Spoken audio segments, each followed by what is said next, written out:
გერმანიის ელჩის პეტერ ფიშერის განცხადებით, შალვა პაპუაშვილი, რომელიც ბოლო პერიოდში მის მიმართ ხშირი თავდასხმებით გამოირჩევა, ჯამში 21 წლის განმავლობაში სწორედ გერმანული დაფინანსებით სარგებლობდა. ელჩის განმარტებით, პაპუაშვილი გერმანიაში 4 წლის განმავლობაში გერმანიის ხელისუფლების სტიპენდიით სწავლობდა, შემდეგ კი 17 წელი გაატარა გერმანიის განვითარების თანამშრომლობის ტექნიკური იმპლემენტაციის სააგენტოსთან, რომლის პროექტები ასევე გერმანიის მიერაა დაფინანსებული. ამის შესახებ მან ინტერპრეს ნიუსთან ისაუბრა. რაც შეეხება ქართული ოცნების ლიდერების, განსაკუთრებით კი შალვა პაპუაშვილის მხრიდან ბრალდებებს უშუალოდ ელჩის მიმართ. ფიშერი ამბობს, რომ გარეთ ძალებთან დაკავშირებით საქართველოში არსებული ნარატივის გამო მას განტევების ვაცად იყენებენ. ელჩის თქმით, ეს თავდასხმები პირდაპირ კავშირშია იმ რიტორიკასთან, რომელიც ქვეყანაში უცხოურ გავლენებთან დაკავშირებით არის დამკვიდრებული.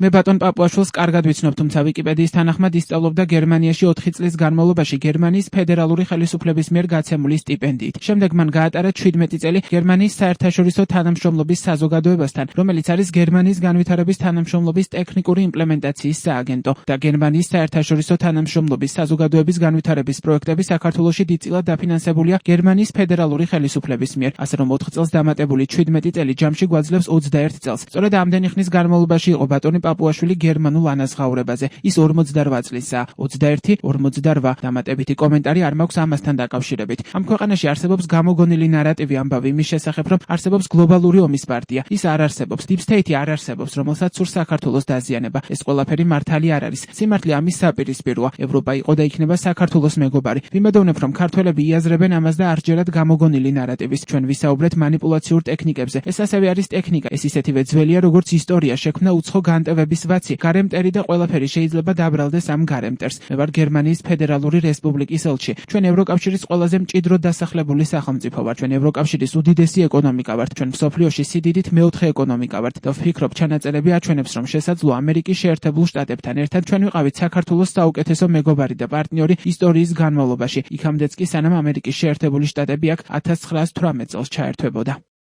შალვა პაპუაშვილი დღეს გერმანიის ელჩს თავს კიდევ ერთხელ დაესხა. პაპუაშვილი ფიშერს ქართული დემოკრატიის ძირის გამოთხრაში ადანაშაულებს. მისი თქმით, საქართველოსა და გერმანიას შორის ურთიერთობების გაუარესება ფიშერმა და მისმა ხელმძღვანელობამ გამოიწვია. პაპუაშვილმა დღევანდელ ბრიფინგზე იმის მტკიცებულებებიც მოიტანა, რომ გერმანიის მთავრობა მათ ხელისუფლებას არ აღიარებს. ეს არის გერმანიის საგარეო საქმეთა სამინისტროს გვერდიდან აღებული ოფიციალური მონაცემები. ყველა ქვეყანასთან დაკავშირებით აქვს მოკლე ინფორმაცია, ვინ არის პრეზიდენტი, ვინ არის პრემიერ-მინისტრი, საგარეო საქმეთა მინისტრი, მოკლე ინფორმაცია ყველა ქვეყანას. საქართველოსთან დაკავშირებით 2024 წლის ოქტომბრიდან, ანუ არჩევნების შემდეგ არც ერთხელ არ განახლებულა. მიუხედავად იმისა, რომ სტანდარტულად 6 თვეში ერთხელ ხდება განახლება ამ მონაცემების ნებისმიერი ქვეყნის. და საქართველოს შემთხვევაში კვლავ სალომე ზურაბიშვილი არის მითითებული პრეზიდენტად და ილია დარჩიაშვილი საგარეო საქმეთა მინისტრად. რუსეთი თუ არ ავიწყდება გერმანიის ვებ ადმინისტრატორს, ქვეყანა რომელზეც გერმანიის წინა საგარეო საქმეთა მინისტრმა ანალე ბერბოკმა თქვა, რომ ომში არიან რუსეთთან და თუ ომში არიან რუსეთთან, მის მონაცემებს ანახლებენ ან არ ეზარებათ და არ ავიწყდებათ შარშან შემოდგომაზე. სირია ხომ არ ავიწყდებათ და განახლება ხდება. ირანი ხომ არ ავიწყდებათ, მოდეში. ირანი ხომ არ ავიწყდებათ და ირანზეც რომ აქვს ხოლმე ძალიან ემოციური ფონი. ირანი ხომ არ ავიწყდებათ და მისი განცხადებები და ასე შემდეგ თლიანად არა თუ რეგიონი სოფლიოში ქვეყანა არ ავიწყდება იმ ვებ ადმინისტრატორს მითიურ IT-შნიკს, რომელსაც ვინმე შეიძლება დააბრალოს ეხლა საქართველოს გამოჩ.